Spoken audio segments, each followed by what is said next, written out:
So I think we'll get started. Welcome to our online salon series presentation for November. I'm excited that tonight has finally come. We have a great group of panelists who are going to share information with you, but we also have a fantastic researcher here who's going to share her work with you, and we'll get to that in a moment. My name is Ellen Whiteman, and I am the manager of the McDowell Foundation. The foundation funds teacher-led research in the province of Saskatchewan and gives us the ability to support teachers, such as the ones you're going to hear from tonight, in sharing their passion, in sharing their knowledge, and in sharing their work. I'd like to start by acknowledging that I am currently on Treaty 6 territory, traditional lands of the Cree, Saulteaux, Dene, Dakota, Lakota, Nakota, and the homeland of the Métis. Whenever I do these salon series, the land acknowledgement is very important to me. Education got us into this, and education gets us out of it. That was what Mary Sinclair said. I often think research could be substituted for that. You know, some of what got us into this was certainly responsible from what would be considered research. And I think research is one of the keys to getting us out of this. So I think about the land upon which I work and I play and I live. Think about the relationships I have to the land and the people of the land. I'm very grateful that I get to be a part of the research that is moving us forward and moving us into places of reconciliation. I know we have people joining us from other territories, some of which are seated and some of which may not be. So I'd encourage you to consider your own relationships to the land and to the people of which you share it with, and your own thoughts around reconciliation. Tonight, I'm also very pleased to welcome the Chinook Teachers Association. We appreciate Chinook's willingness to come on board, do a bit of intro for us, and also the friendship and partnership they've shown the foundation over the last number of years. So thank you, Trevor. Thank you, Neil. We appreciate your willingness to come and be part of this tonight. So Trevor, now I'd invite you to just bring brief greetings from the association, but also I had asked you to say just a few words about Raquel. I know we're all very happy to celebrate her work with us tonight. Good evening. My name is Trevor Froese, and it is my pleasure as a member of the Chinook Teachers Association Executive to introduce Racquel Biem, who will be presenting her research on how creating community and social connections can help support deep understanding in an asynchronous distance learning environment. Racquel Biem has been a teacher for 22 years in Swift Current and has spent the last 11 years teaching online. Like many teachers in rural education, her subject areas have been diverse, ranging from law to cosmetology though her initial education training was in math and biology. Raquel has her Master of Education in Educational Technology and Design and is finishing her PhD, which examines challenges and processes to create community and social connection in asynchronous distance learning. She's continued to facilitate professional development opportunities, supporting blended and distance learning through the STF professional learning community and in her local association. She also supports future distance learning educators as a sessional lecturer at the U of S, focusing on designing e-learning environments for education. She enjoys being involved in any creative endeavor, including drawing, felting, sculpting, and baking. I'd like to take this opportunity to thank the McDowell Foundation for their support of Raquel's research. The Chinook School Division has benefited greatly from Raquel's many contributions to our students and teachers, and I'm thrilled that she has the opportunity to share her expertise with teachers around the province tonight. So please join me in welcoming Racquel Biem. Thank you so much, Trevor. We really appreciate that your local association is here to support her in her work, and I know in talking to her how much support she's received from the division and from the local as she's gone about this. So thank you for that. A couple more things to say, and then I'll turn it over to you, Raquel, if that's all right. So joining us tonight are teachers from across the province, local association leaders, McDowell Foundation board members, SDF staff, ministry staff, superintendents, directors of education, principals, vice principals. We're thrilled that all of you feel that this is an important evening to come together and learn. I know it's almost the end of a very, very busy time for teachers, and I'm always greatly honored that you give up your Thursday evening and you spend it with us to come together as colleagues and to learn from each other. It's a real gift that you give us. So as Trevor mentioned, our panel tonight includes Raquel, as well as others that are going to introduce themselves as soon as Raquel's done her presentation. So just a couple of small housekeeping things. Raquel is going to present for about 20 minutes, although we're not going to be real firm on her. I know that she has amazing things to say.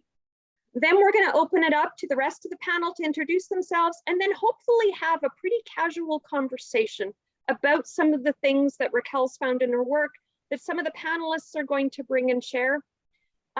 So to participate, you can either raise a hand and Jay will turn your microphone on. You can put questions or comments in the Q&A, or you're welcome to use the chat. I'll be monitoring that.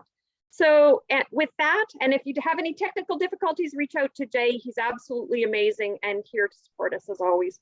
So with that, Raquel, I'll turn it over to you. And once you're done presenting, we'll come back and introduce the rest of the panel. Okay, thank you. I'm just going to see if I can share my screen here and get my PowerPoint up there. I was given some advice today to just have fun and you know, in everything that we do, I thought, you know what, that is just some great advice. So if this takes longer than 20 minutes, but we have some laughs along the way, and please, let's just have some fun with this. So thank you for that. I'm just going to see if I can share my slideshow. There we go. Okay, and I'm just going to move that. You can't see yourselves in the window, can you? If I just move the piece over? Someone will let me know if you can. Okay, so just thank you everybody for coming and allowing me to share my research on building community and social connection to support deep learning in asynchronous distance learning. It's been an endeavor of mine for the past 4+ years to really dive into this piece, and the research aspect began last year. And so thanks for this opportunity to share what I learned through hearing from teachers across the province. So just a bit of an introduction, that when I first started researching distance learning, I was really curious about how to create the best distance learning environment for students. There was a lot of research on higher education about the importance of learning in community, but I thought there was little regarding distance learning as I was experiencing it in the K-12 system. And so I remember through a professional learning seminar at the Saskatchewan Teachers Federation that Linda, who's one of our panelists tonight, she was facilitating, and it became so clear to me that there was such a strong constructivist approach being advocated for to support deep learning. A constructivist, yes, but more so constructing understanding with community and through social interactions, collaborating, discussing. But there was just little mention of how this could be done in distance learning. And so just the research on socially constructed learning really spoke to me about the higher levels of achievement, higher levels of reasoning, the increased social and cultural perspectives. But problematic was just how to do this in asynchronous learning. And so even though my research began prior to COVID, I'm finding the research to be timely because I'm expecting many educators to continue with some form of distance learning post-pandemic. So you know, I knew there was going to be a wealth of experience to be learned from other teachers across the province. And I was just so fortunate to be able to do this research. It was such an honor to get to interview and have people share their experiences with me. There were 35 teachers across 8 divisions who shared their experiences through an online survey. 18 teachers from all those 8 divisions followed up with one-on-one interviews. And so you'll see quotes from those teachers throughout this presentation as we go to really bring their voice to this, because what I'm sharing is the voices of the teachers as they've shared it with me. Not that the voices aren't diverse but I'm sharing as they shared to me. So the purpose of this was just to explore how social constructivism was achieved. What were teachers' experiences with creating those learning opportunities? What did they identify as best practices, and how could the system be strengthened? So before I just dive into my research themes with the research, I just want to mention that the assessment strategies that teachers use to support deep learning, they were strategies used in face-to-face classrooms as well. There were projects, there were portfolios, mini teaching assignments, analysis of case studies, and I want to be able to do justice to those. So I'm going to be providing a handout. I'll get it out in the next 2 weeks that describes the strategies as teachers describe them to me. Just it would take, so, you know, I'm not sure we could finish it if we went through all of their pieces with the interviews, but know that I'm going to get that out to you in their voice so that you can hear some of that in there. So for the purpose of this presentation, I'm going to talk about those conditions and contexts that influenced their social constructivist approach, if that was something that they even used.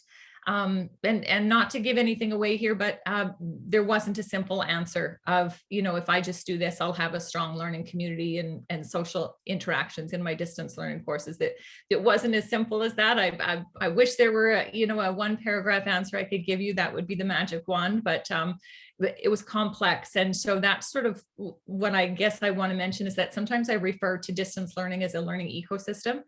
Or this learning community where the students' learning is supported by a network of connections. And so too, teachers are supported through that network of connections. So, the students influence the teachers influence the students, the resources available influence the learning, the beliefs of the community influence how distance learning is supported. So if you hear me reference distance learning as a learning ecosystem or as a learning community, I'm really referencing the complexity and the interconnectedness of the system.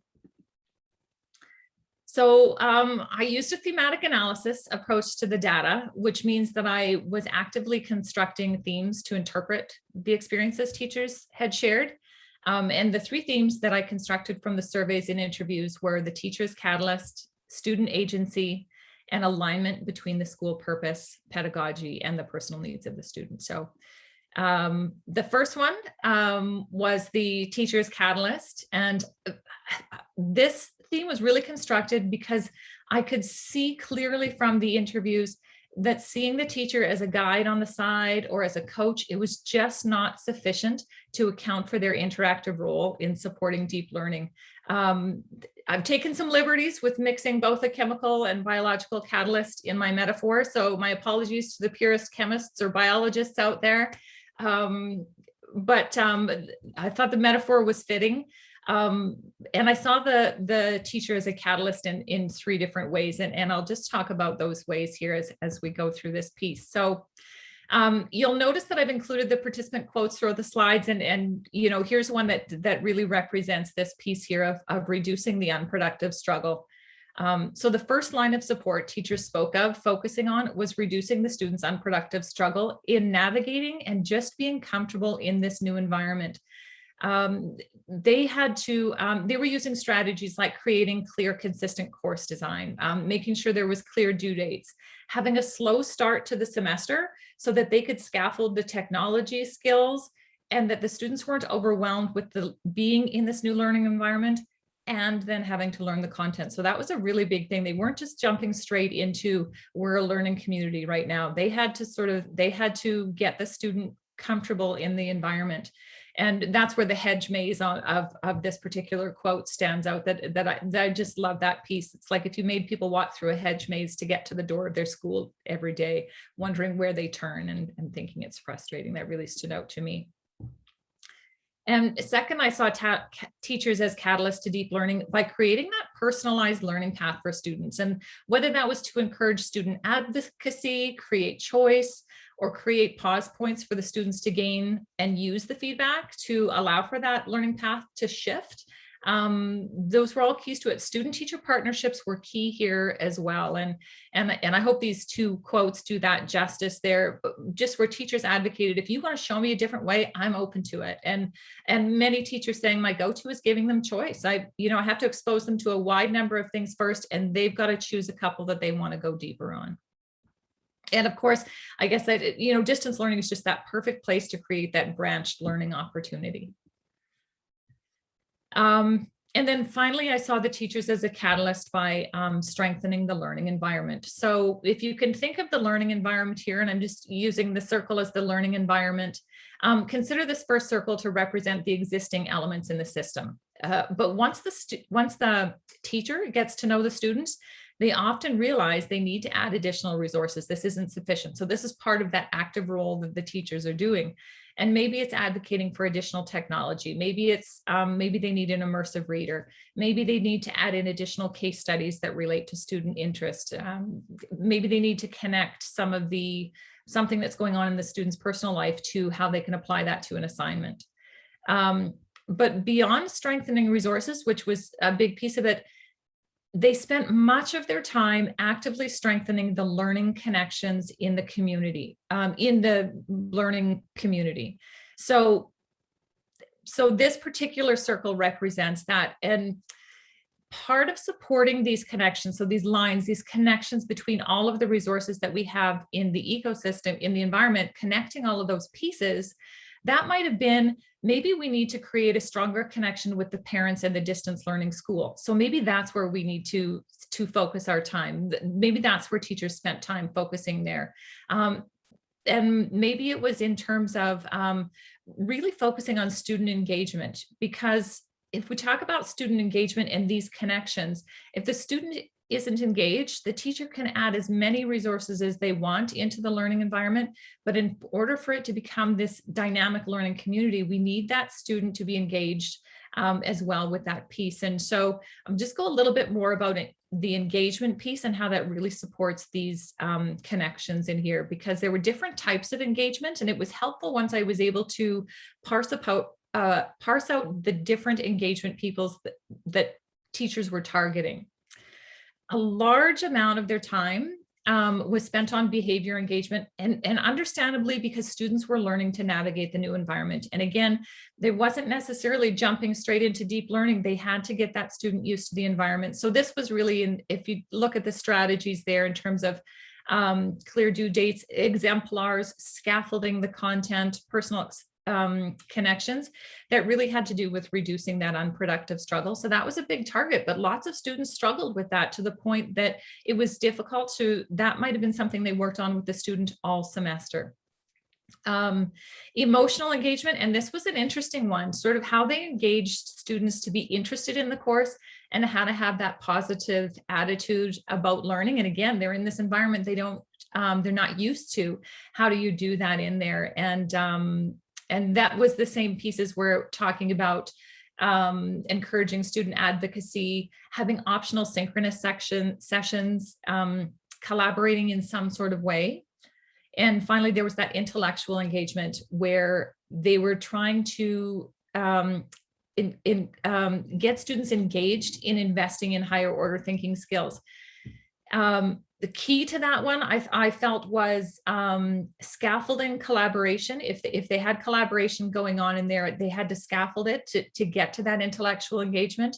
And they really had to provide those pause points for feedback.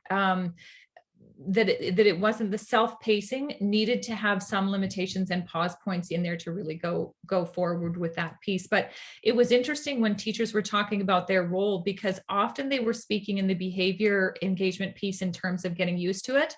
But really the deep learning started happening when you could see that they could get students in here, and they started getting more and more excited about talking about their role as they were getting into the emotional engagement and intellectual engagement pieces in there. So I loved this quote from one of the teachers who said, "If I'm bored and cringing when I have to mark an assignment, imagine how these kids must feel. It's a big sign I need to change something to make it interesting." And so I thought that one just exemplified the benefits to both the teacher and the student on increasing emotional engagement, but also noting that the emotional engagement seemed to increase their ability to for the student to be engaged intellectually and want to go deeper as well. So it was an interesting piece there. So maybe just the last point on using the catalyst as a metaphor is that the catalyst can only continue to be effective if it doesn't get used up in the reaction. So teachers commonly cited a workload that was causing burnout. And teacher burnout, it affects student achievement. It affects the teacher's ability to support the collaboration and communication. And that wasn't lost on me as I was hearing teachers share their experiences. So teachers were noting areas where they were getting burnt out, including there was an increase in students because of COVID physical restrictions. That would be one for sure. But the other piece was that there was a lack of understanding of the time it took to communicate with students. And so part of that, in terms of seeing the teacher as a catalyst and viewing the distance learning teacher as a catalyst, I think it has the potential to disrupt the perceptions of the static distance learning system where teachers are simply assignment markers. They were constantly busy trying to engage students, bring in resources, create new learning paths to engage students.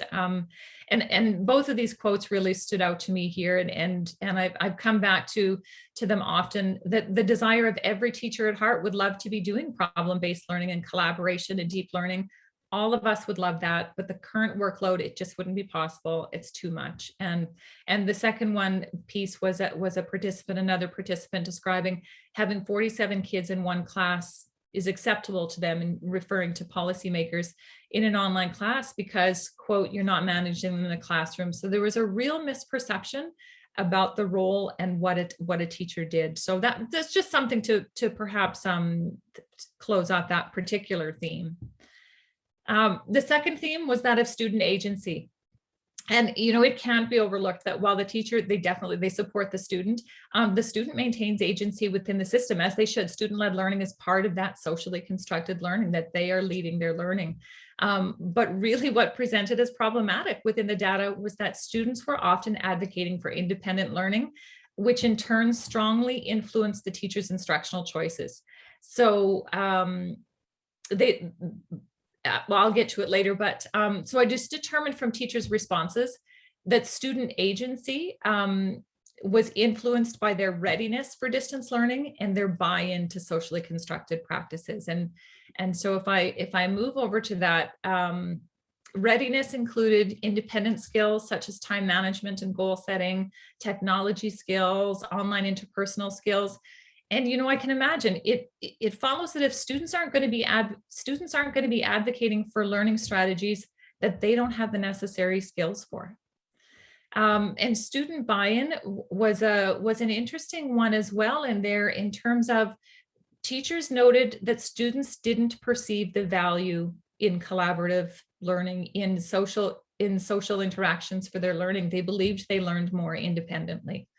And they also cited that students had previous experience where group work meant that one or two people did most of the work, and that affected the motivation and created a dislike for collaborative work. There was also that students often came into distance learning with the expectation that it was going to be independent. And so when the students expressed some resistance to that because they were expecting it to be independent, teachers were finding when they removed the collaborative pieces from their courses that the students they stayed in the course more. And finally, and this one came up a lot too, the trust and safety with others they've never met. It's difficult to communicate and collaborate with people you've never met in person. So the final theme was alignment between the school purpose, the pedagogy, and the personal needs of the students. So I just found this one, it was really interesting because there were such dichotomous perspectives throughout the province. So there were voices saying that they felt like it was such a privilege to be able to offer courses to students that they could work on at their own pace, that they could complete independently. And in this way, social interactions with peers would have created an access barrier to education. So they really advocated for that independent piece. And then, then you'd have another interview where teachers were expressing the opposite, saying how it was such a privilege to be able to offer distance learning rooted in that community and those social interactions where they were very supported in creating that learning community. So I really wrestled with these dichotomous approaches that were being advocated for. At times, the community approach was what was defined as quality learning. And at other times, that was what was a barrier to access. So That's where I noted that it was the alignment that created the confidence in that approach. And if you consider the diverse program purposes, pedagogies, and the personal student needs, of course, a homogeneous approach isn't going to be sufficient. But so I'll have a look. I've got three different studies with quotes from teachers here when there was an alignment between the program purpose, the pedagogy used, and the personal needs of the students. So in this particular case, and there's some quotes on the underneath this one here. In this case, the program was developed for the purpose for a very specific type of student, a student who was independent and needed self-pacing. So the purpose, the pedagogy, and the needs all align. In this one, so for example, and I'll just read the quotes here, like, we built it with the idea that it was a standalone course. This, and meaning distance learning, is not for everybody, or this approach is not for everybody. So we want to make the student aware you're doing this on your own. It's like you're a bit of a homeschooler or a part-time homeschooler. But keeping in mind this self-pacing is for that kid, and this is just one description of the type of student, that hockey kid that comes home after hockey practice. In the morning, he was at his home school. In the afternoon, he was at the academy. And in the evening, he was supplementing his education with whatever subjects he's missing out on face-to-face. So consider that's a great alignment for the purpose, pedagogy, and person. And then the second one, similarly, so when the student needed a supportive learning community, the school was designed to support that community. The teachers were very confident that approach was meeting students' needs. This was one example of a case. This was a unique case, but similar advocacy. The class would meet as a whole group on Mondays and Fridays just to see who's showing up and who seems to be engaged. Then on Tuesday, Wednesday, Thursday, they're independent, and the teacher is usually reaching out to kids who are inactive, asking questions, maybe setting up small group meetings for whoever needs it. It was a very flexible piece and community and collaborative in that piece. And they advocated and said this was great. Students could have that flexible, self-paced within the week, but still be able to stay connected. This is just one last one here of an alignment between the program purpose, the pedagogy, and the needs. And so this was when the primary purpose of the course was to meet the needs of, say, a full-time distance learning student. Teachers often used an activity-based approach to learning, where they focused efforts on field trips, volunteerism, work placement. And in that context, teachers were actively looking to create opportunities for peer interactions to give students as normal a high school experience as possible. This particular participant described a winter camping trip. Others described different types of organizations like that. And talking about these opportunities are similar to what our community of students, how they feel connected with other people, similar in their face-to-face. So those were areas where there was an alignment. Now, where there was a misalignment, well, I've got two cases here where there's a misalignment that I'll talk about. And many teachers described that distance learning programs were not designed to meet the needs of students who had specific academic needs or had needed readiness support, where students needed connection for engagement. They described programs that weren't designed to meet students' needs, and that's where the disconnect came in. So, for example, maybe the program purpose is set up for students who were unsuccessful face-to-face. Maybe that was for credit recovery. And then they're moving into a course that they're doing independent and it's self-paced, but they have significant academic or readiness support needs, and they need that connection for motivation. And this one, particular teacher, goes on to say that tracking those students is quite stressful. So that's a disconnect there. Another disconnect happened here where you have a program purpose that's meant to meet the needs of diverse students, people who have independent learning needs and some who want to learn as a community, but that the pedagogy uses is independent. And what I'm noting here when I was hearing teachers describe their experiences was that the approach was fine for some students, but it didn't work for other students. There was a disconnect for some.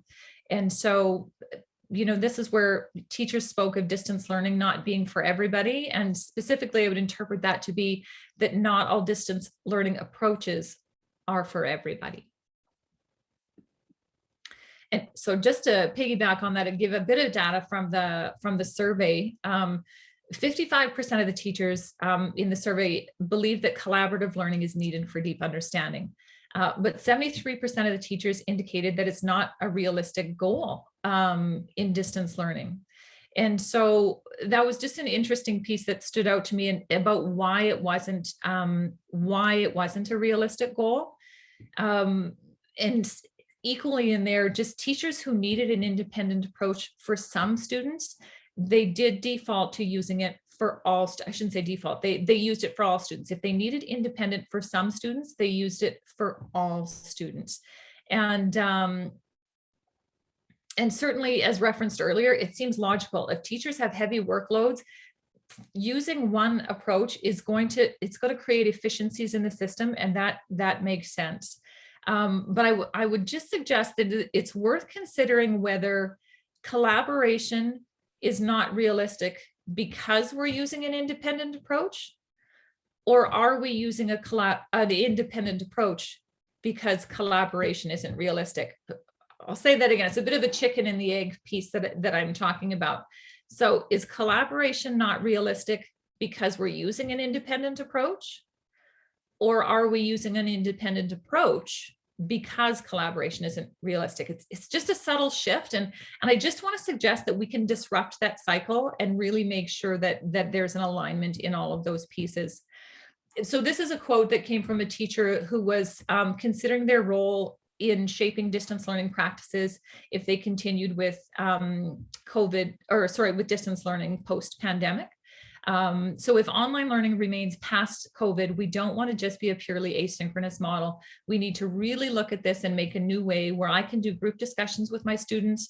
I can get them to interact with each other and work live with each other in a shared digital space. Those are really cool things in the curriculum, and I need to assess those skills. It's part of the social connection they need. I thought that just resonated with me in there. And I probably the piece that resonated with me was we really need to look at this and make a new way. So talking about the asynchronous piece may not have been effective for them moving forward, or for that particular teacher moving forward. So I'll just summarize how each theme creates that holistic understanding. And this is where I said there just isn't a one size fits all answer. That the teacher is catalyst. The teacher is catalyst theme, it provides that in-depth understanding of the teacher's role in catalyzing social constructivist learning. The student agency theme addresses the student's active role in influencing the ecosystem and how the system is structured. And that alignment piece addresses the necessity of seeing distance learning from a holistic perspective, like connectedness is at the heart of the system. And I have a bit more to go on in terms of recommendations. I know I'm going long, but I just would ask you to consider your role in the ecosystem as well. You can't do it all, right? If you're a teacher, you can't do it all. If you are a school leader, you can't do it all. As a student, so really just considering what your role is in a system. If you're part of a distance learning ecosystem, social connections to deepen learning, they can't be mandated. They really have to be supported, and the roles need to align: the catalyst teacher, the student agency, and the environment. But on top of that, nothing in that ecosystem is static. Skills can be learned, attitudes can shift, support can change, and viewing distance learning in that holistic ecosystem, it can really have those transformative benefits. So I know I'm going long and I don't want to rush. I'm still having fun with this. I don't know if you're all having fun. I don't know what you're doing there, but I'm just gonna, as though I look up at my screen and can see, but I just want to mention 4 areas that I interpreted where that would be supportive of social constructivists, that might support social constructivists in asynchronous distance learning. And I would just suggest that the asynchronous cohort might be a model that's overlooked where it works. Where teachers were pacing their students as cohorts, teachers cited an increase in opportunity for supporting critical discussions, and they spoke less about their role in tracking inactive students as well. They had more peer feedback, peer-led learning, and dialogue occurred when they had that cohort-paced piece. The other piece I'd just suggest is pause points. And I know that I'm not sure how this sounds to anybody else, but it was something that really came across, that teachers shared experiences suggesting that the free-for-all student-led pacing is insufficient for peer-to-peer collaborative engagement. And at times that free-for-all student pacing was a barrier to deep learning. Really just think of the student who can complete as much of a course, completes much of a course within the last 2 weeks. The teachers commenting on that the students shouldn't be allowed to bypass the deep learning process, and that receiving and using feedback is part of the teaching and learning cycle, that shouldn't be avoided in a self-paced environment. The other piece here that I would just suggest is schools can expect that students will not come to DL with all the necessary skills to succeed. And I've got a quote from some researchers, Rotherham and Willingham. If we deem that such skills as collaboration and self-direction are essential, we really need to be launching a concerted effort to study how they can be taught, rather than assuming that if we mandate them, that they're going to result in students learning them. So that's where this comes from, interpreting that the acquisition of those deep learning skills need to be explicitly taught, especially when that's where teachers were citing that students just didn't have the readiness skills when they came. Certainly there were pre-courses, and then teachers mentioned that pre-courses helped, but it wasn't the end all be all. It didn't mean they had them in there. And yeah, just final on this slide here was just looking for those shared learning spaces where teachers can see the thinking of others, or students can see the thinking of others, learn from others and support the thinking. Like where teachers spoke of collaborative digital spaces, they spoke of just simply of how seeing others work helped shape their own thinking. And sometimes that shared learning space included face-to-face interactions, teacher visits, field trips, work experience.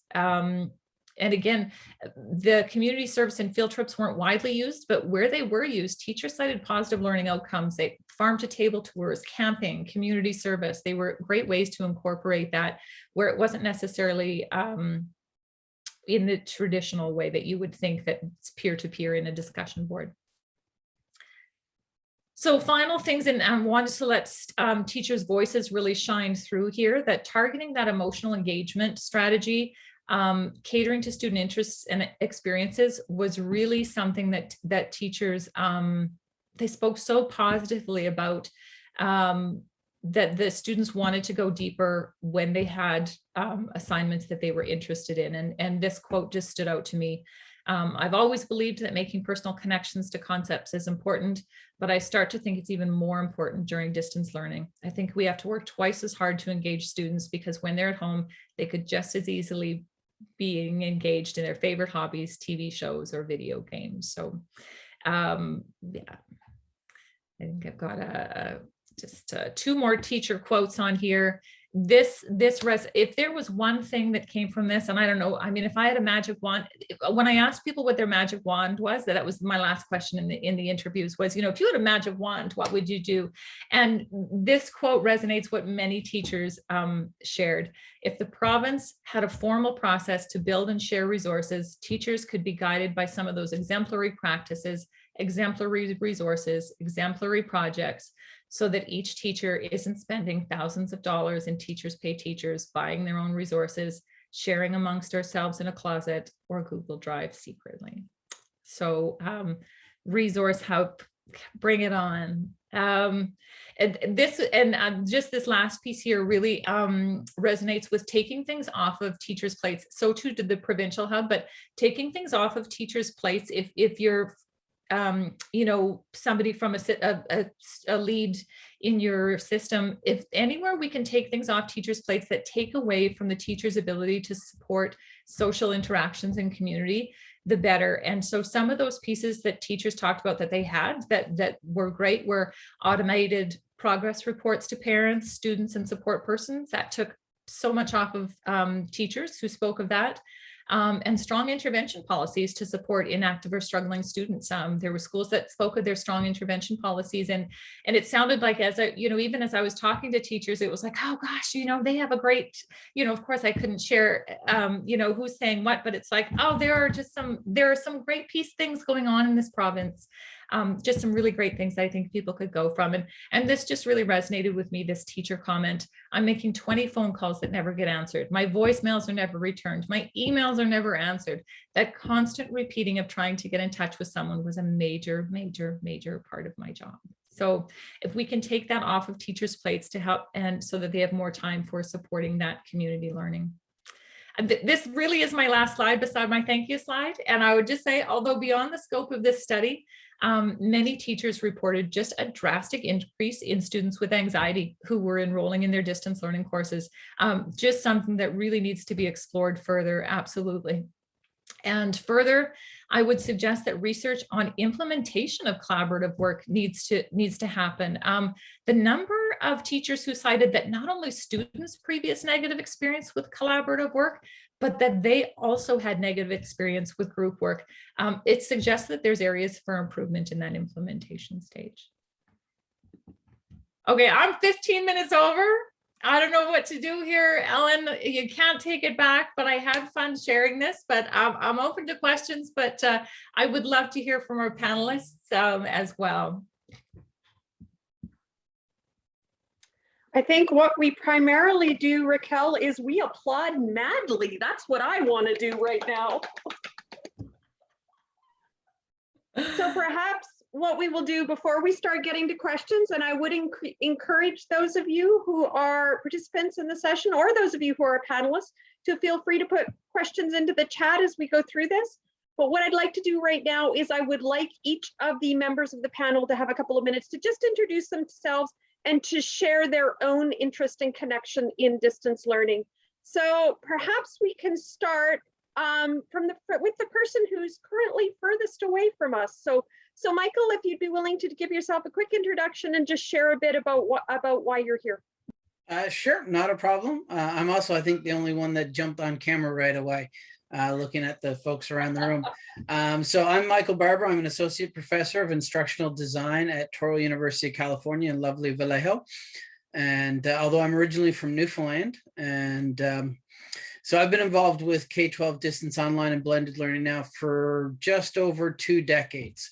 And I started off as a teacher and course designer and have done just about everything else since, from researcher, evaluator, administrator, professional development provider, external consultant, you name it. So that's sort of where I've come from and my background. Thank you, Michael. We're so pleased you were free to join us tonight. Dirk, did you want to go next? I'd be delighted. Thank you. So my name is Derek Morrison, and I'm an associate professor at the College of Education, University of Saskatchewan. And I'm a graduate chair in curriculum studies and also director of the recently just opened the Jane and Ron Graham Center for the Scholarship of Teaching and Learning. I'm also Raquel's supervisor. And so I've been with Raquel through this journey, and I can recall the very conversation we had in a restaurant talking about her idea for what she might like to pursue in terms of her PhD and whether she should pursue her PhD. And I've been a supporter and a fan of Raquel's work, and what she's shared with you tonight is it's a little more than the tip of the iceberg, but you get the idea that Raquel has really dug into some very important concepts and some very important possibilities around policy and how we do DL in the province of Saskatchewan, and lots to learn for beyond. So I've got lots else I could say, but I'll pass the baton to the next person. Thank you. Thank you, Dirk. Linda, can you introduce yourself, please? Hi, I'm Linda Aspen Baxter, and I'm an Associate Director at Saskatchewan Teachers Federation Professional Learning. That is a very big mouthful. And I am very honored to support planning work and facilitation work with the e-learning cohort, the Foundations of Teaching cohort, and others.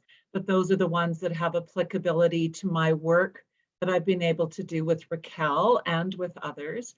And so I've been, it's been an incredible year of learning with Raquel as we have done work in the Foundations of Teaching and as we've done work with the e-learning cohort. So I'm just so thrilled to be here with you tonight, Raquel, and you absolutely rocked your presentation. Just kudos to you. Absolutely. Thank you, Linda. I appreciate your presence enormously.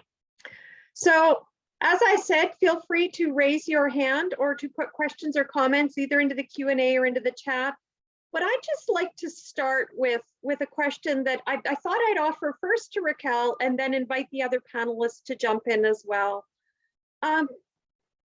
Raquel indicated that my other role at the STF is as a research and policy analyst.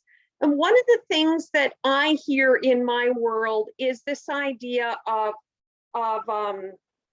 blanket criteria or standards or all of those kind of things, ensuring there's quality assessment. And I got to tell you, all of those words kind of make me a little bit batty, because I listened to something like what Raquel just said, and thinking about deep learning, thinking about meaningful connection, thinking about the different ways that deep learning can happen. So I guess my question to you, Raquel, and that I would invite the other panelists to wade into is, how do we shift the conversation away from this idea of standardization and criteria and all of that to really good quality pedagogy and meaningful engagement? What are some of the ways we can start to move even those policy conversations away from the things that are easy to measure to the things that are really hard to measure, but probably a lot more meaningful? So are you getting where I'm going with this? Well, I think so, but I think so. So in terms of standardized testing, and I guess I'll speak from the experience of when I was interviewing the teachers and doing the research and in talking to others. Standardized testing, I have to say, is not part of it's not part of my conversation. I actually rarely have a conversation about that, and I don't know if that's because we've moved away from it, but we really were talking. We weren't talking so much about standardized testing, but maybe what I'll cover within the question that you talked about was how do we know it's quality? That's something that I often hear. Well, we need quality assurance with distance learning. We need to know what makes this a quality course. What, you know, and we always at, or I feel like as distance learning teachers, there can sometimes be a need for us to defend to others why this is a quality. And certainly you can find lots of things on, you know, people talking about, you know, some of the myths about distance education and breaking those down, that it's not a static piece, it's not a static course in terms of those particular pieces. And I always shift that piece back to just making sure that we are talking about, how do I want to say this, that the quality education is embedded within the curriculum, regardless of the mode that it comes out in. And that was really ever present in the conversations. And I think when I prefaced that at the beginning by saying, I just want to say, I'm going to send you out the strategies that teachers talked about, but just know the strategies were actually the same strategies you would see in your great classrooms as well. They didn't differ, but the environment differed. So how do I build that communication? How do I get to them? So I know because it's a new environment, people want to know what makes this a quality piece, what makes this a quality course. And I would suggest it's those exact same things that do so in face-to-face to do that. And that's part of sort of breaking down and making, these are all the hidden things that go on in distance learning to make this quality piece happen. And I think it's just that they're hidden, and there's maybe some myths and some stereotypes about what goes on in there. But I'd love to hear the other panelists' take on that. Thank you for that. Who'd like to jump in? Well, I just want to add to what Raquel said, and we were actually talking about this last night, because I think that what is very clear is that everything we know about quality pedagogy in a face-to-face classroom is important for online classrooms as well. So as Raquel said, it's the environment that shifts, and that was my aha when I was first introduced to online learning and online facilitation, because I made it to be this huge thing that was so frightening. And when I realized that I could bring with me everything that I did face to face, but I had to think about a different environment. It wasn't the diversity in terms of identity and need and interest of students was the same. Curricular content was the same. And what we know about impactful learning was the same. I had to think about a different environment. There's another piece to what you were saying though, Ellen, that I'd like to add to this. And that is my worry about standards, is that it sees teachers as technicians rather than as professionals who are responding to the learning needs of the students in their classroom and who are interacting with them, not to deliver learning, but to actually be the catalyst within a learning environment that creates learning opportunities with students and works alongside them. So I think there's a piece in there about technician versus teacher as professional as well. Thank you, Linda. Dirk? Ellen, yeah. And this is, I want to bring Raquel back into the conversation. So I guess when you were talking about the resource hub, and you were like, bring it on, right, Raquel? And that was kind of a big takeaway, was that teachers would really love to have a set of resources. Now, in those resources, I think you were talking about epitome examples, right? Or you know, really high quality examples of course designs or of technology use or of success with a particular pedagogical tactic or what have you. So I think back to your question, we're really coming back full circle. So what is quality? Well, we'd have to answer the question, which projects or which elements from what we're calling epitome or best practices or whatever label, but like the best of the best, we've somehow used criteria to select which are the best of the best. And we have to ask ourselves, what are those criteria? So Ellen, back to your point, I don't have any problem as an instructional designer in the past, having worked with faculty and discussed, you know, the instructional design of the course. I think for me, it does come down to the design, where so many multiple factors have to be considered in terms of the overall design of a DL. And I think Raquel's data here and her findings are really important, because the alignment was a piece, I think, that has been missing from the literature as far as I know. I don't know, Michael, what your take is on that, but anyway, I'll stop there, but that's just my comment. Michael? Well, actually, I'm going to disagree with a little bit of what's been said. Personally, I've got no problem with standards whatsoever. In all honesty, if we don't have standards, we don't have anything to measure something against.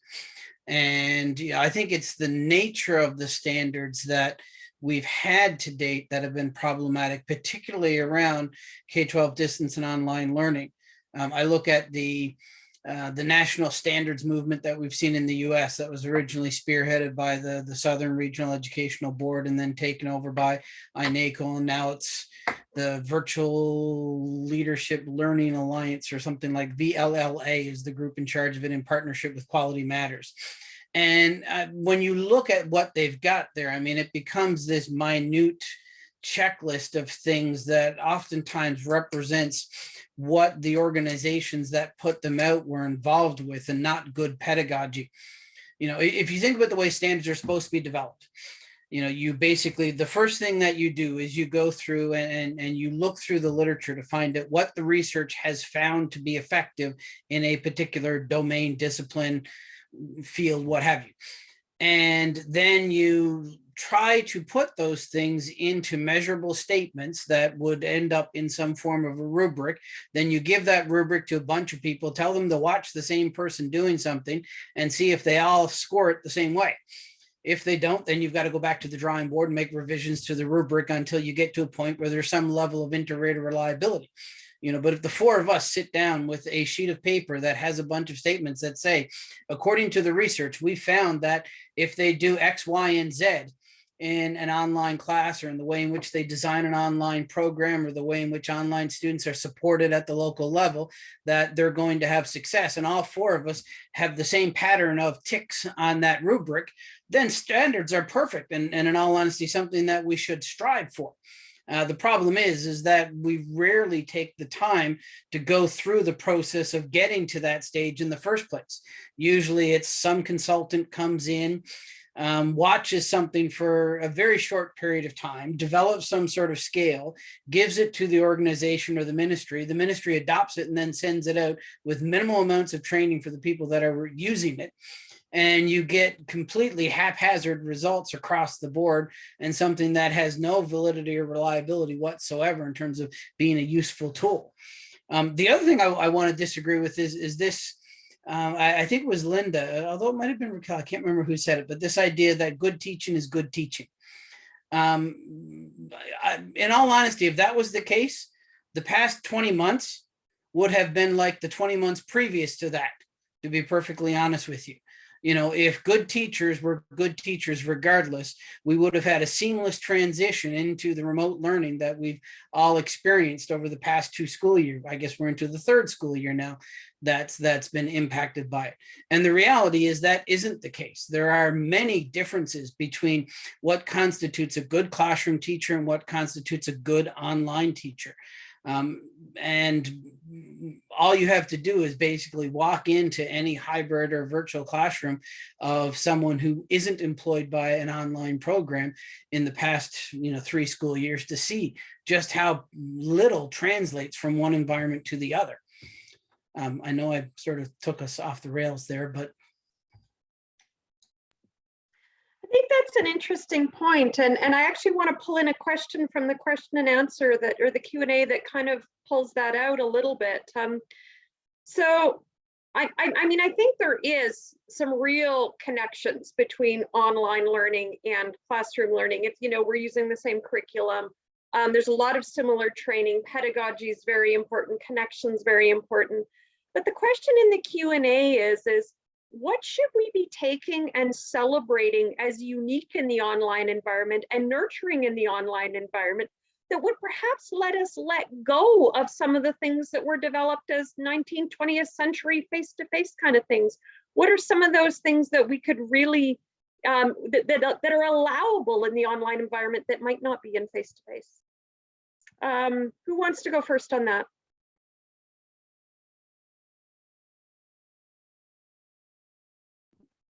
All right, I'll take her.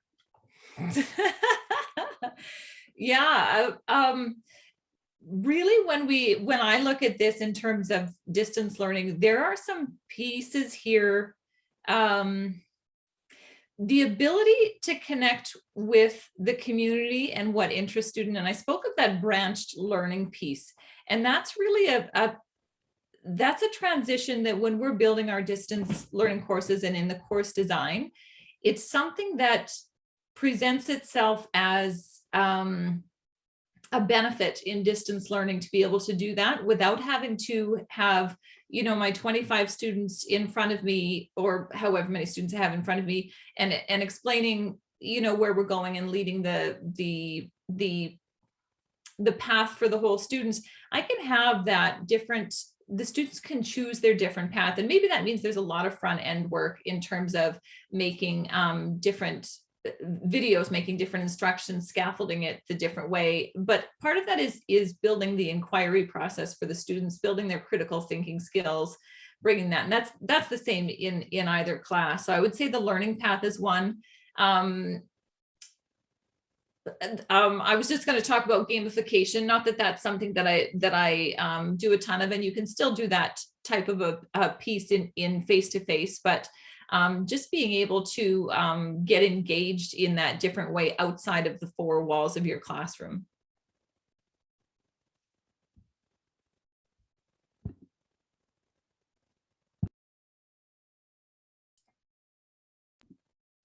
Now that we've had a bit of a positive aspect to it, I'll jump in again.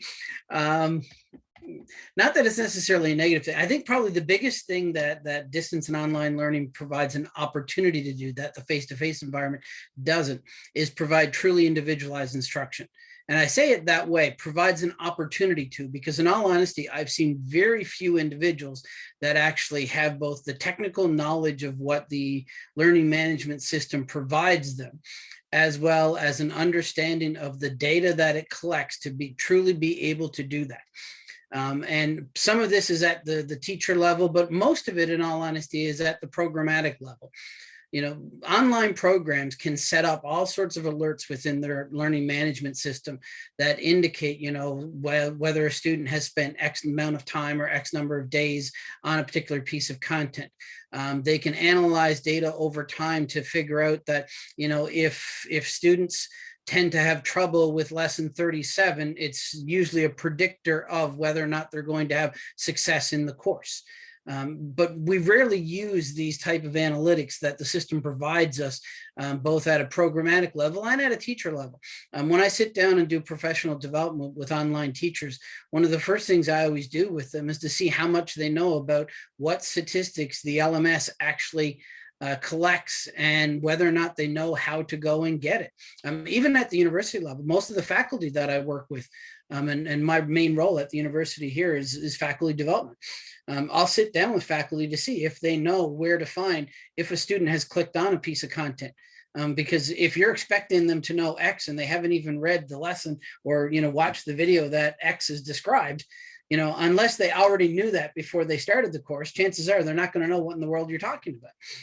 You know, so there's a lot that we can do with the online environment, but most of it usually doesn't get tapped. You know, part of it is programmatic. Part of it is just teachers don't know, and that falls upon us, both in terms of the professional development that the programs provide, but also the teacher education that we provide to in-service and pre-service teachers when they're with us at the university.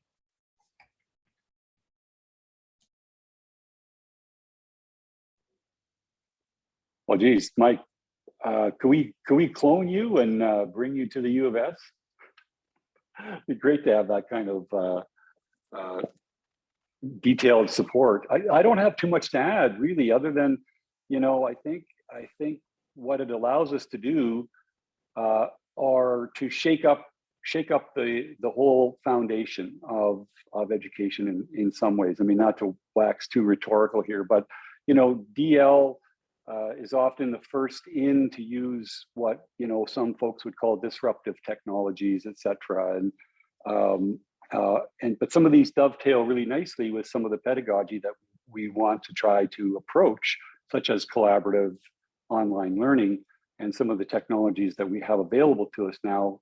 Even the one we're using here today allows fairly seamless asynchronous communication. And, you know, Michael, you've been around long enough to know that that wasn't true 20 years ago or 10 years ago even.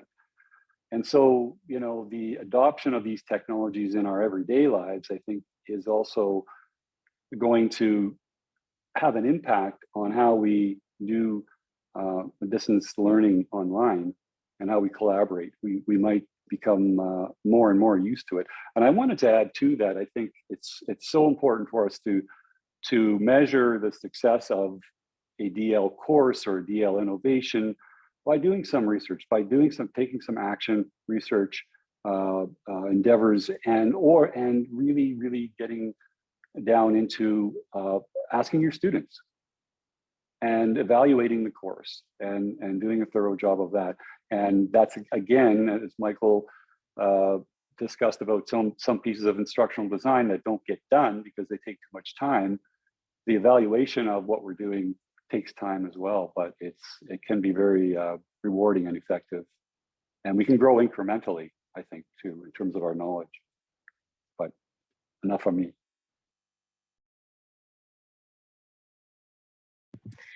Thank you, Derek. Linda, I don't know do you want to wade in here? If Linda's still thinking, I'm going to pop this in because I could see Linda writing. Her brow was frowning and she was writing in that piece. I was just going to add on this piece. Just it came in here. First of all, I'm loving the chat. If anybody's participating in the chat here, there's some great things going on in the chat. You know, I wanted to just comment just on the piece of what we might take. What distance learning can offer that's unique, but also just to comment, you know, in the research interviews when I was talking to teachers, they certainly mentioned that it was not pedagogically sound to take what you did face to face and put it online. They realized that quite quickly that it wasn't going to work. But what was very interesting that I'm hearing more from teachers post my research, so not as part of the research, is that these resources that they had built for pandemic are really enhancing their face-to-face. So it is really an interesting piece how it's possible that, you know, putting your face-to-face stuff up and just, you know, posting things online as you had them face-to-face, it is not pedagogically sound. However, interesting that the structure of inside a learning management system or the resources that you created for your distance learning works so well to create a more individualized path in your classroom. So just noting that there's a shift of not so much, you know, necessarily what we can take from the classroom. I mean, yes, but it's really what can the face-to-face classroom take from distance learning as well. There's a piece, the shift in both of those there. And Raquel caught me furrowing my brow and thinking, because Raquel, I would invite you to speak a little bit more about something that has been the subject of many planning conversations between you and I, and that's the idea from teacher-directed to teacher-supported learning. And I'm going to invite you to speak about that because it originated from this research. Can you repeat the question, Linda? When I was thinking about what does online learning provide that is a benefit that's valuable, I think about what emerged from your research, the conversations that we've had about from teacher-directed to teacher-supported learning. And I'm thinking about the framework that we have talked about, and that emerged directly from this research. And because it's your research, I would invite you to speak about that because I think that's a very real value and something that emerged from distance learning. Yeah, well, thanks for that, Linda. Yeah, I would, as you guys, I really would say that, you know, I think that's really part of the piece, and that's part of when we were breaking down social constructivism. When I break it down, and I know everybody's going to use a different term, that was just, that's the term that I think it can encompass it. Part of that was student-led. So I break it down into 4 areas: student-led learning, collaborative learning, deep learning tasks, and oh, I missed it. I started saying them in the wrong order of my wheel. I've got collaborative, student-led, deep learning tasks, and oh my gosh. Okay, we're gonna have fun with this, and I missed that last one. It'll come to me here. But as we're going into those pieces, that's the piece that teachers were really talking about in terms of really wanting their students to lead the learning and building that piece of leading the learning. But it didn't just happen. They didn't just jump into being able to lead their learning. And you could see that in teachers' responses in there, even in the survey questionnaire when, there was questions where I was asking dichotomous questions about which approach are you more comfortable. And one was perhaps a more individual approach or a teacher-led approach, and one was more a student-led approach.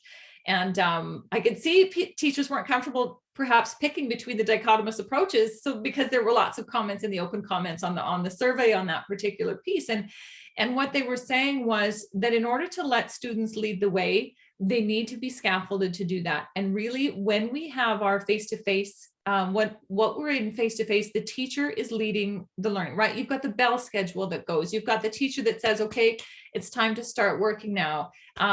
There's always something directing the student as to where to go. So the student actually never has to take that stance of wondering or of acting for themselves to make those decisions. And that was one of the quotes I think I probably pulled out of this presentation, was where people had said they've had that support removed from them. And we can't expect that they have these independent skills when the independence may have been relying very heavily on a face-to-face person to nudge them into those pieces. But the teachers who really spoke about this in a collaborative approach and getting students to do some innovative things, they were doing sharing collaborative documents, book clubs, those types of things, book clubs with parents. When they were doing those types of things, they had to scaffold it, and it didn't happen right off the hop, right? So they were in there and it would be you and me, right? One-on-one. So student and I are going to have some online conversations. Then I'm going to partner the students up in pairs. And then I'm going to ask them how that went. And, some of the teachers, I remember one conversation the teacher shared with me, the students said it was horrible. They were like, it was horrible. So-and-so isn't participating. They're not doing whatever. And then the teacher just came back with it. And, it wasn't that we were giving up. This was anticipated that this was going to take a while to get students to lead this. We weren't just going to be able to say, you need to lead your learning and let it go. We had to scaffold those skills to get there.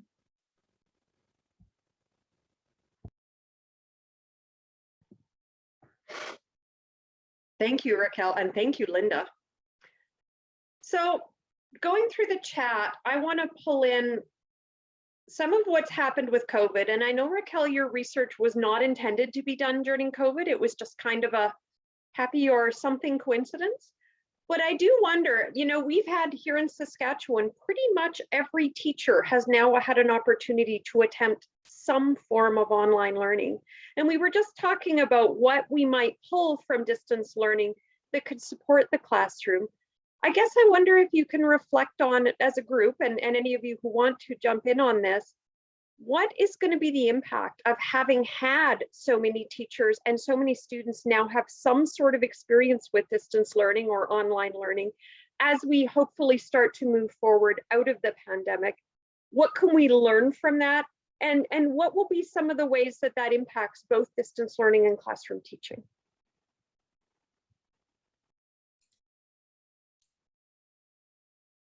If no one else wants to jump in, I don't mind going first on this one, because folks in the field, and I see this time and time again, regardless of where I am, and I do a lot of work both throughout North America, but also internationally. And whenever I'm in a room of folks that have been involved in distance and online learning or blended learning, they all see this as the great opportunity, because now everyone's had to do this. And they see how difficult it is. So because of that, we're going to get all this respect and such, and they're going to, all just realize the need for us to do this. And then I actually look at what I'm seeing in the media and what I'm seeing from the other, well, if you look at the Canadian statistics, the other 94%, if you look at the American statistics, about the other 92% of folks that don't have any involvement with online learning prior to March 2020. And for them, what they've experienced in the last 20 months, at least in their minds, has been absolute crap compared to what they think they got when they were in the face-to-face environment. So I honestly believe that this presents not an opportunity, but it's probably going to be one of the greatest challenges that we've had in the field, because now, before at least, we were able to work under the assumption that no one knew exactly what we were doing. So they didn't know if it was good, bad, or ugly. Now everyone just assumes that all online learning looks like what they've experienced in the last 20 months, which, you know, for those of us in the field, we know that, you know, what we were doing in September of 2019 was far superior to even what, you know, the most crafty of teachers who have picked it up in the past 20 months are able to do today. Just because, you know, we were prepared for it, we planned for it, we were using content that had been well thought out and designed in a purposeful manner, and we actually had time to do these things. But what most people have experienced hasn't been that type of online learning. And I think we're going to get a really negative blowback because of that. I think once the pandemic has passed, I honestly believe that you will see online learning levels drop to levels that were lower than what would have been normally in 2019, 2020, to be perfectly honest with you. Ontario is actually probably a great example of this, because it was only, well, exactly 1 year before the pandemic happened that they announced that they were going to require initially 4, and then in November of 2020 or 2019 changed it to 2 online courses in order to graduate from high school. And now you've got, you know, an entire population in Ontario that has experienced absolutely horrible online learning, absolutely even worse hybrid learning with the model that they've decided to use there. And yeah, it's not going to be pretty for us in the field. At least that's my prediction.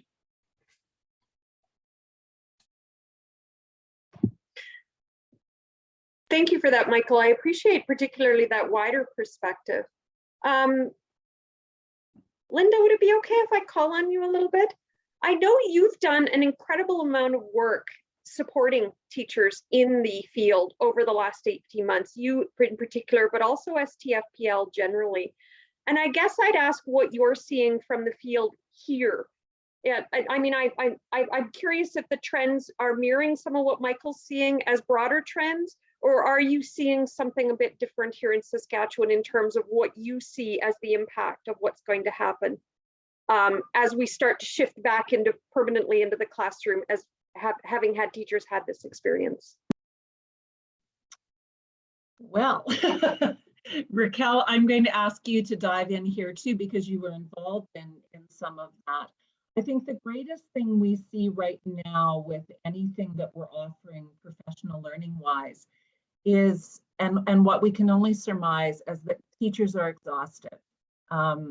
And so the uptake for professional learning sessions that we saw happening last spring is not happening this fall. So last spring, and I'm not sure if this is answering your question, Ellen, but last spring we did series of sessions after school for say 90 minutes once a week, and we would break out professional learning over say 4 or 5 weeks, and teachers were coming. And in fact, we were able to it addressed some equity issues, because we were able to address learning needs of teachers who would not be able to come, say, to Saskatoon for a face-to-face session. So those kinds of sessions were working last spring. What we're finding this fall is it's very different. So we've tried the same kind of thing, and those after-school sessions are tending not to run because we don't have enough participants to run them. What we're finding is the ones that are running tend to be the full day sessions when people are accessing subs, but we also know that there aren't enough subs available either.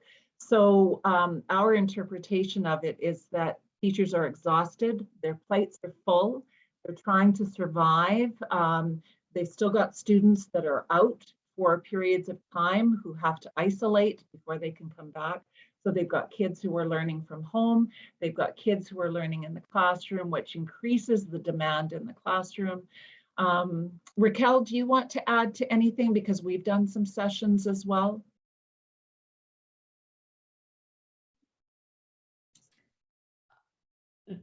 No, on that particular, oh, that no. Help me. Dirk, you have Yeah, I just had a question for Linda. So, in terms of support structures or systems that are in place for, let's say, over stressed out teachers, right? Who access whatever services are available to them. Are there any considerations for, say, Raquel, you said that almost all teachers felt that they were already overworked, right? And then, of course, during COVID, that is even increased because now they're plopped into an environment that they know nothing about. So the levels of stress that many teachers must have experienced over this last couple of years, I'm just wondering, has that been factored into supports for teachers? Yes, definitely. Definitely. Awesome. There's been, we've provided or tried to provide a lot of support in terms of teacher wellness and in terms of the overwhelm that everyone is experiencing. Something that Raquel spoke about in terms of students needing to, their learning needing to be scaffolded, that they need to learn the skills of being able to collaborate online, to be able to engage in different ways online. We're finding the same thing has happened with teachers in our sessions, and that we have needed to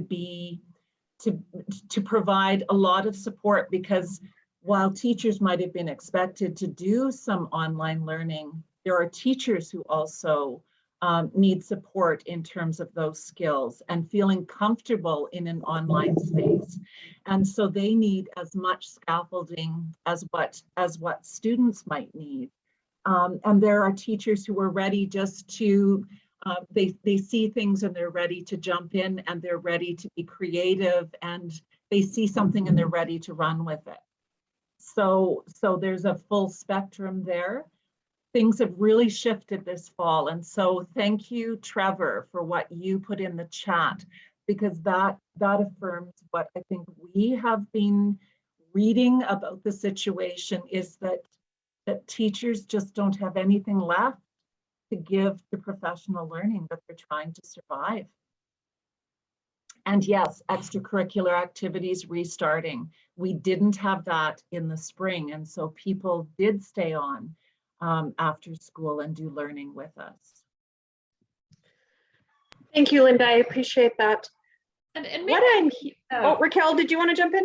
Sure, and maybe this is just a bit of an offshoot in there to speak of this, but I'm just going to go back to the participants that I was speaking to in my research, because these were specifically distance learning teachers, right? So this really creates a different context when you're talking to distance learning teachers versus when you're talking about face-to-face teachers who've had to transition into that particular piece.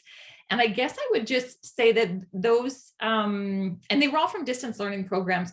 And I just want to share the excitement that teachers had in terms of, what can we create this to be? This is our opportunity to say, what do we want this to look like? And there was definitely, for many of the teachers I spoke to who were in there, this collaboration piece and going, what do we want this to look like moving forward? And there was a real excitement in there. And so, yes, the increased numbers was sending the overwhelm in there for the teachers, for sure. But there was also an excitement about being able to build something. And one of the things, I guess, that I would have a conversation about in terms of how this will affect education moving forward, just in the broader sense.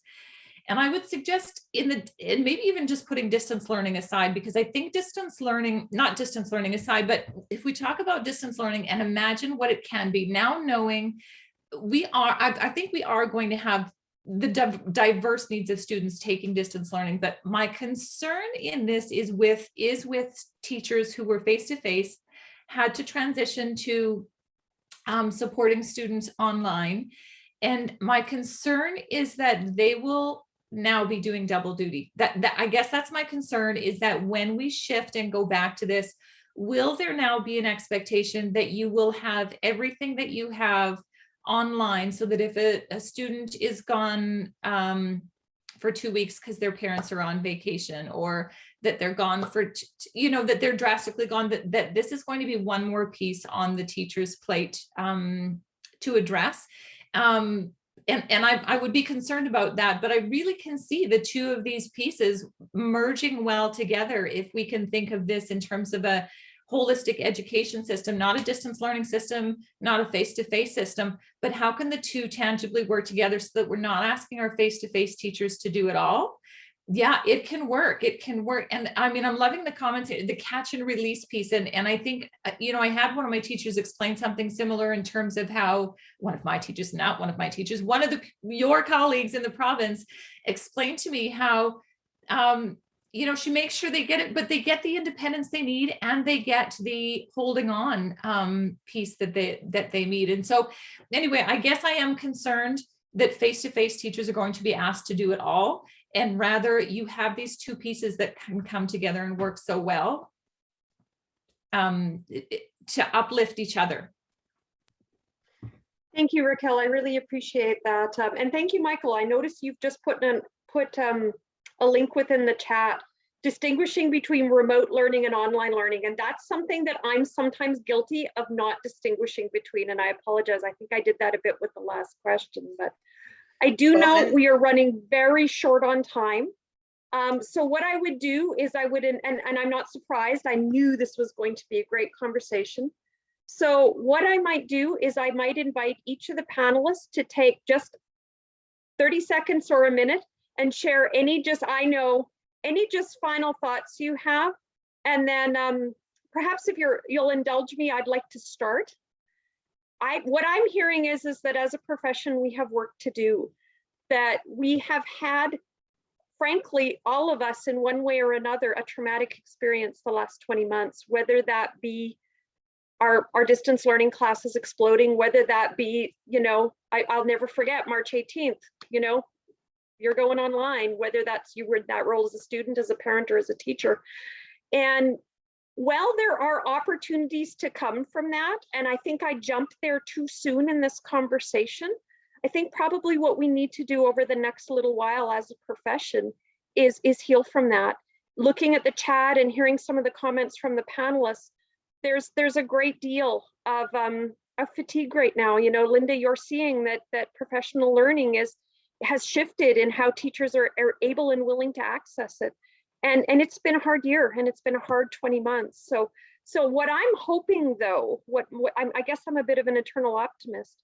What I'm hoping though is as we start to move through this, and as we return to whatever the new normal looks like, the lessons we've learned from this in terms of collaboration, in terms of student-led work, in student-led pacing, and all of those kinds of things can be carried forward and become part of and central to the profession without burning out teachers. And I share some of your worries, Raquel, and I think I took a lot more than a minute, so we'll stop and turn it over to the talented people on the panel if you want just a final last word before I just wrap up for the evening. Actually, I'll go next because I do want to show something, and I'll drop the link for this in the chat. But as distance educators, and I know most of us in the room are, and I'll drop a link to this, the best we can do is try to make sure that our students in our environment have success. And this is a wonderful article that was published by Jared Borup and a bunch of his colleagues that basically put forward this framework that in order for a student to have success, we need to engage them on 3 levels: cognitive, behavioral, and affective. And essentially, if you're looking at the chart there, the little black triangle in the middle is essentially what the student brings to the experience themselves. So their inherent abilities, if you will. What you see in the red on the outside is what they bring to it from their indirect experiences. So one of the folks asked about community members or parents, the role of parents in all of this, the other supports that are available in their local school. As distance educators, we're this orange part in the middle, this course community. That's what we can control, the types of supports that we put into our courses and that which our online programs provide. So that if you end up with a student that looks like this, where, you know, they have a great propensity for affective engagement, but not a lot for cognitive behavioral. And as you can see, their own personal community of support isn't that supportive. It means that as a online environment, we have to make sure that we have the ability to engage the student on all three of these planes, in place of what we would hope their parents would do, or if you're in a supplemental environment, the normal school-based teachers would do. And I want to leave you with this because A, I think it's a wonderful framework, and B, it's something that usually goes under the radar because teachers rarely read research. So it's always one that I try to put out there, and I'll drop the link in the chat now, and I will leave it at that. Thank you, Michael. Well, thanks. I'll make it even less than 30 seconds. Just want to thank you for organizing this event. It was great to be here, great to have a conversation with everyone. And I learned a few things tonight, which is always awesome. And Michael, you provided us lots of excellent resources. So thanks. And Raquel, you did a great job. And I look forward to publications from your research and impacts on the entire world. Okay, great, thanks. And I just want to express my gratitude to you, Raquel, because working with you over this last year has been a grand adventure and an incredible learning opportunity. And I think the greatest thing that I want to cite from your research is the excitement that it brings, the possibility and potential for distance learning. Because there are understandings out there that distance learning has a certain look, has a certain feel.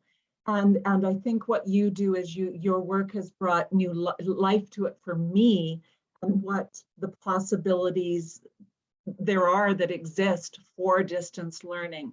So prior to working with you in this last year and engaging with you in your research, the idea of social constructivism and asynchronous learning, like I had no concept of that. And you have opened that for me. And so I view distance learning now with great excitement and potential. And all I can think about is what are the possibilities and what might we do in this area in terms of professional learning for teachers.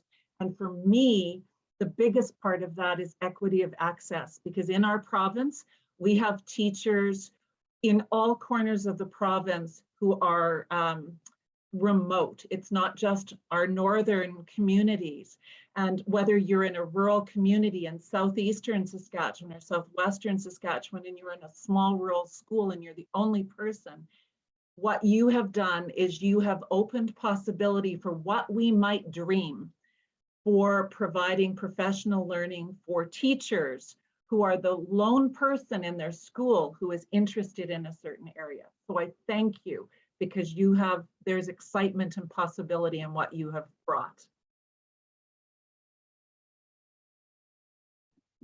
Yeah, everybody needs Linda on their team. I'm just saying, everybody needs a Linda in their life. We all need a Linda in our lives. You know what, my final note, and of course there's so many pieces here, but one of the things I guess I just wanted to bring back to this piece. One, thank you. The teachers in the province just so generous with sharing their experiences to help shape distance learning for everybody in the bigger picture. But I just want people to just not forget about why we need quality distance learning that connects students. There are students where distance learning is their safe place.